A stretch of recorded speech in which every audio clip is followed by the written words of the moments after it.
Well, today was the final push for thousands of cyclists as they arrived in Dubuque for the final day of this year's RAGBRAI. A quick dip in the Mississippi marks the end for thousands of cyclists in the 53rd annual RAGBRAI. It's been 16 years since riders have been in Iowa's oldest city, and people traveled from across the country to see riders finish the trip. And along the way, riders made several stops at local restaurants, bars, and businesses.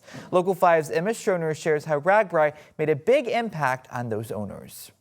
RAGBRAI might be over, but the effects will last much longer. Pop-ups and small businesses opened their arms to thousands of cyclists, and those cyclists sent that love right back. In the tiny town of Panora sits the Tiki Bar. We just decided we wanted to kind of open up our home to everyone. Owned by Shane and Jennifer Jensen, the bar doesn't even operate most of the time. The two saved it from being torn down after it got new ownership on Lake Panora. Now, the family just uses it for hosting close friends, but when they heard RAGBRAI riders would be passing through Panora, they had an idea. I had no intentions of really opening up for anything, and then 6 months later, RAGBRAI announces that they're coming right by, so I figured I better kind of finish everything and get it done. The Jensens got a liquor license, spent $10,000, and prepared for dozens to come to their backyard. While they call it overwhelming, they also call it a time they won't forget. I definitely have to say it was probably one of the best experiences I've ever had. After cyclists visited the Tiki Bar, they headed to Boone for day 4, then Marshalltown on day 5. Many of those riders came here.